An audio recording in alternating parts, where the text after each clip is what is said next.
Morning standard fourth. Last lecture में हमने आपका जो थर्ड चैप्टर है उसका हम एक्सप्लेनेशन देख रहे थे। वो कहानी छूट चुकी है, आज हम उसको ही आगे देखेंगे। प्रीवियस लेक्चर में हमने कहानी देखी थी कि जो दीपक है वो किसी की बात नहीं मान रहा था और लास्ट में जो अपना अंतिम हथियार था वो आजमाया और क्या कहा था कि ये गेंद मुझे दे दो वरना इसके जो पैसे हैं मैं सुनील से ले लूंगा। यहाँ तक हम देख चुके थे। अब आगे, अब तो सुनील, दीपक और सुधीर का गुट मजबूत होने लगा था। तीनों का कहना था कि गेंद दीपक की ही है और उसे ही मिलनी चाहिए। क्या हुआ, दीपक के साथ जो सुनील और जो सुधीर है वो सब उसका साथ दे रहे थे। क्या कह रहे थे कि ये दीपक तो गेंद है, वो सिर्फ दीपक की है, गेंद तो दीपक को ही मिलनी चाहिए। आगे, दिनेश तब तक चुप था। वास्तव में दिनेश का मन उस समय सबके साथ मिलकर उस गेंद से खेलने को कर रहा था। बोला, आप चुप भी रहो, झगड़ा बाद में कर लेंगे, अपने अपने बल्ले ले आओ, पहले खेल ले। क्या हुआ, ये सब आर्ग्यूमेंट कर रहे थे, बहस कर रहे थे बीच में। तो फिर क्या हुआ, दिनेश से वो शांति से खड़ा था, चुपचाप खड़ा था। क्या कहा, वास्तव में जो दिनेश का मन था क्या था, उसका मन खेलने के लिए था। और उसने सबको क्या कहा, इस दीपक, सुनील, सुधीर को कि चलो अपने अपने बल्ले ले लो, पहले हम खेलते हैं, फिर डिसाइड करेंगे कि गेंद किसकी है। अब आगे, 5 मिनट के भीतर ही खेल आरंभ हो गया। जब दिनेश ने सबसे कहा कि हम बाद में देखेंगे ये गेंद किसकी है, पहले अपने अपने बल्ले उठाओ और चलो हम खेलते हैं, इसलिए सब है वो 5 मिनट में खेल खेलने के लिए रेडी हो गए और खेल है वो आरंभ हो गया। दिनेश बल्लेबाजी कर रहा था। दिनेश क्या कर रहा था, बल्लेबाजी कर रहा था। बल्लेबाजी यानी कि बैटिंग कर रहा था। अभी 2-4 बार ही खेला था कि वह चमकदार नई गेंद एकदम जोर से उछली और दरवाजा पार कर सड़क पर जाते हुए एक स्कूटर में बने सामान रखने की जालीदार टोकरी में जा गिरी। क्या हुआ, वो गेम थी उसकी वो अब स्टार्ट ही हुई थी और क्या हुआ, ये लोग है वो नई गेंद से खेल रहे थे। इसलिए क्या हुआ कि जो गेंद थी वो खेलते खेलते कहाँ चली गई, दरवाजा पार कर सड़क पर चल गई। और जो देखो यहाँ जो आदमी है वो स्कूटर में जा रहा है और उसकी जो जालीदार टोकरी थी देखो यहाँ है, वो गेंद है वो फंस गई। क्या हुआ, इन लोगों ने सबने खेल तो स्टार्ट किया लेकिन गेंद है खेलते खेल में कहाँ चली गई, सड़क पार कर गई, दरवाजा पार कर गई और कहाँ जा गिरी, एक आदमी था जो स्कूटर लेकर जा रहा था और देखो उसकी जो जालीदार टोकरी थी, यहाँ हम उसको गेंद को दिख सकते हैं, वहाँ जा गिरी। आगे क्या है,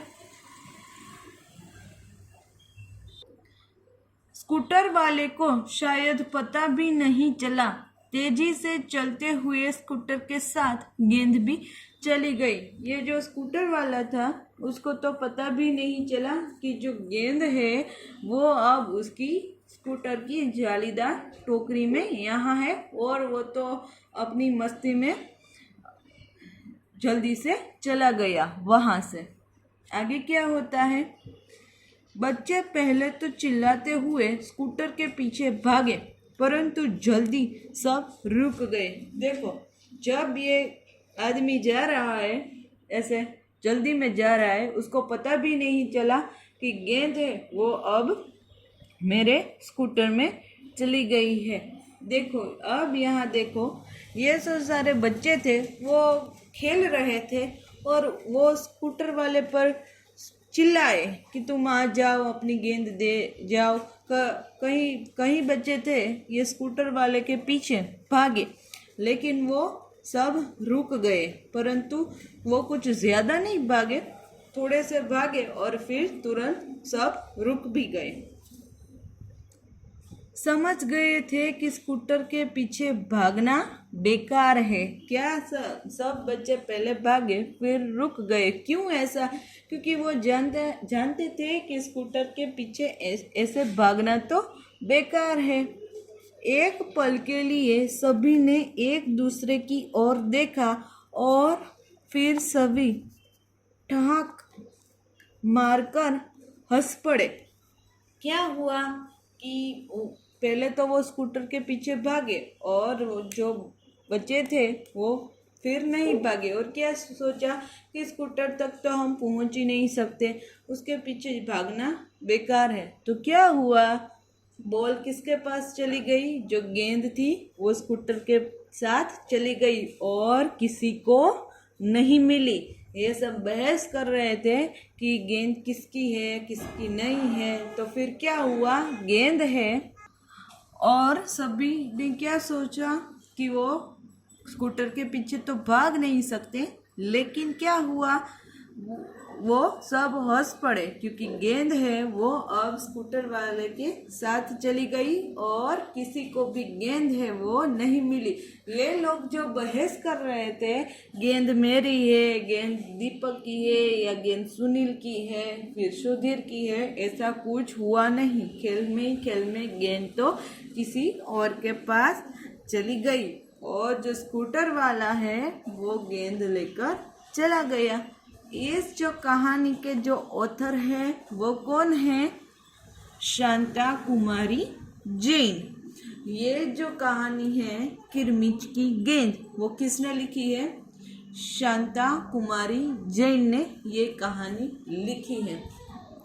आपको एग्जाम में जो क्वेश्चन है में आ सकता है कि जो किरमिच की गेंद है वो लेसन किसने लिखा है, तो उसका आंसर होगा शांता कुमारी जैन। इसलिए आपको अब क्या करना है, जो लेसन है उसके साथ उसके ऑथर के नाम भी अब आप सभी को याद रखने पड़ेंगे, because it is a very important for you all. तो आप ये कहानी मज़ेदार थी। हमने क्या देखा, लास्ट में है वो गेंद किसी को नहीं मिलती है। जो सब बहस कर रहे थे उसका कुछ फ़ायदा हुआ नहीं और गेंद है वो किसी और के पास चली गई। तो इस कहानी से हमें क्या सीख मिलती है? तो इस कहानी में हमें फर्स्ट ऑफ ऑल ये सीख मिलती है कि जो जिसके नसीब में होता है वो उसको ही मिलता है। क्या हुआ, ये जब गेंद के लिए कितनी बहस कर रहे थे लेकिन गेंद किसी को भी नहीं मिली। और हम दूसरा अंदाज़ा ये भी लगा सकते हैं कि शायद गेंद किसी की नहीं होगी, इसमें से दीपक की नहीं होगी, दिनेश की भी नहीं होगी, सुरेश की भी नहीं होगी, तो ये गेंद किसी की भी नहीं हो सकती। इसलिए किसी को शायद एज अ ऑनेस्टी ये मिली नहीं और स्कूटर वाले के पास चली गई। ये भी एक रीज़न हो सकता है। तो हमें इस कहानी से ये सीख मिलती है। अब आपको क्या करना है, इस कहानी को अच्छी तरह से रीड करना है। पहले तो क्या है कि जब आप कहानी रीड करते हो ना, तो ज़्यादातर आपको लेसन का पता चल जाता है कि लेसन में क्या है, कौन से कैरेक्टर है, क्या कहानी है, क्या बातें हो रही है। आप ऐसा आपको पता चल जाएगा और आपको एग्ज़ाम में भी है वो बहुत इजी रहता है कि कहानी में क्या था। इसलिए मैं सभी चैप्टर्स में कह रही हूँ कि पहले कहानी 2 या 3 बार पढ़ लो। एज अ स्टोरी आप उसको पढ़ लोगे तो आपको बहुत अच्छा रहेगा स्टोरी के लिए। इसलिए ये जो कहानी है वो थोड़ी सी लंबी है, वो हमें पता है, लेकिन उतनी ही मज़ेदार है, अच्छी सीख मिलती है, कुछ नया जानने को मिलता है। और जैसा मैंने कहा, जो इसके ऑथर है उसका नाम है वो आपको याद रखना है। तो अब नेक्स्ट लेक्चर में इस कहानी की जो एक्सरसाइज है, क्वेश्चन आंसर है, वो हम डिस्कस करेंगे. Till then, good bye to all.